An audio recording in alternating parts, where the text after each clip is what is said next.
Welcome back to our posture series. We've really done a lot of work with getting our head on straight and setting our wings. And we've used different techniques to sort of loosen them up and get them in the right position. But now we have to strengthen the muscles to hold those shoulder blades in the right position. And we're going to see how gravity can help us. Gravity is a weight. If you've ever taken a physics class, right? There are lines of gravity. They are straight up and down. That's what holds us to the ground. If we are in the line of gravity, then our body doesn't have to work as hard, right? Once you move out of that line of gravity, the other lines, because I like to say it's like rain drops coming down, straight down everywhere. Those are all the lines of gravity everywhere. So if you're in one line of gravity, that's great. Your body doesn't have to work so hard. But once you start moving forward, you're in different lines of gravity and different forces trying to pull you down. And so your muscles have to work that much harder to hold you up. Now that's a negative way that gravity can affect us. But we can also use gravity as a weight, right? We can lift ourselves up against gravity. So now if we just think about our shoulder blades, right? Getting them back is terrific. We need to get them back, but that's in the line of gravity. If you want to work your shoulder blade muscles harder, you want to come forward. You want to come forward and then lift your shoulder blades up against gravity. So I have my hands on my knees first because if this is new for you, you need help. You need, just like riding a bike, you need your, training wheels at first.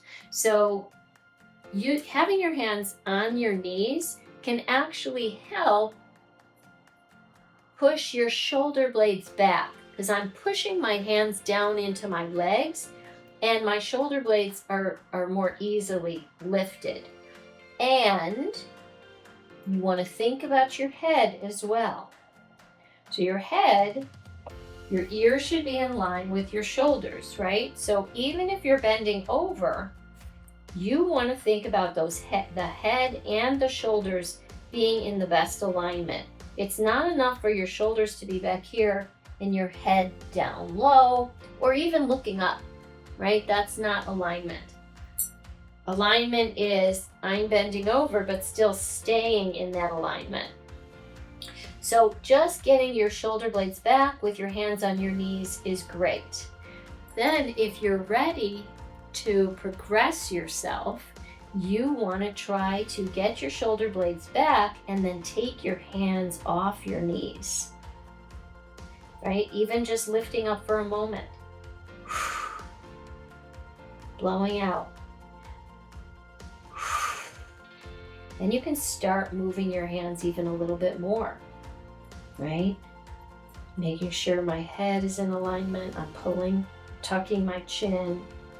Everything's in alignment. And the further you go, you're working harder against gravity. You can also use your entire arm.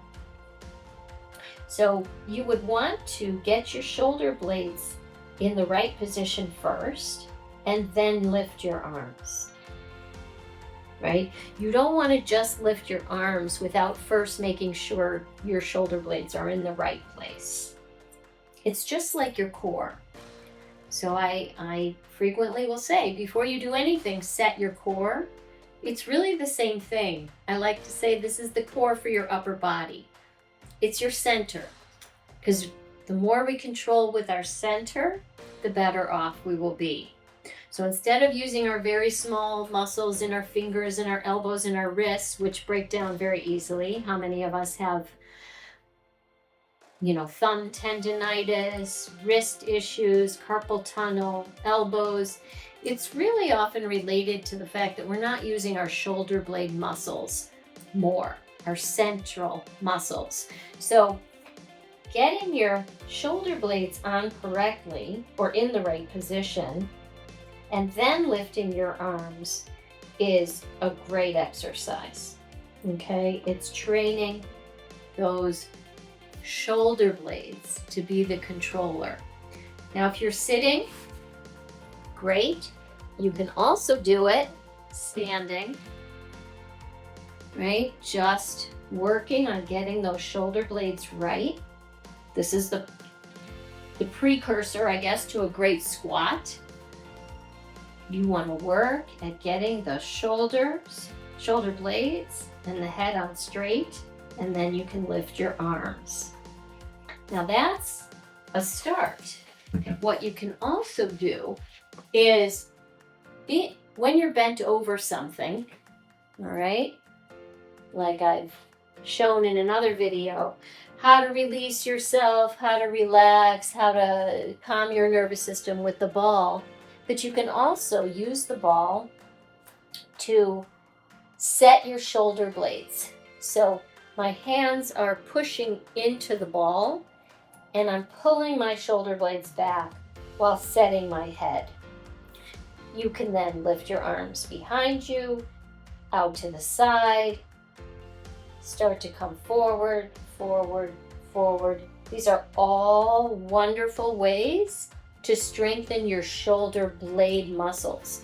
It's not just lifting your arms, it's getting your shoulder blades in the right position and then lifting your arms. So you could use the ball, but by the same token, you can stand, bend over, and lift your arms.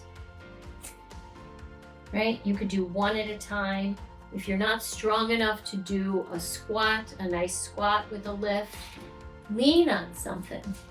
Lean on a table and just work on lifting your arm. Now, it's not down here.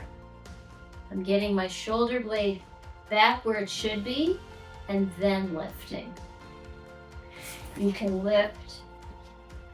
You can support your whole body on something and lift as well. And that way you know you're not going to hyperextend or strain your back. So there's all sorts of ways you can strengthen. But the main thing is getting your wings on straight, setting your wings, getting your head on straight, and going from there. This will help start to straighten you up, to bring the upper body where it should be. Since if you look around, so many people are bent forward, partly because of our phones, sitting. We're not hunters and gatherers anymore. We're not picking fruit from the trees, right? We're not dancing enough.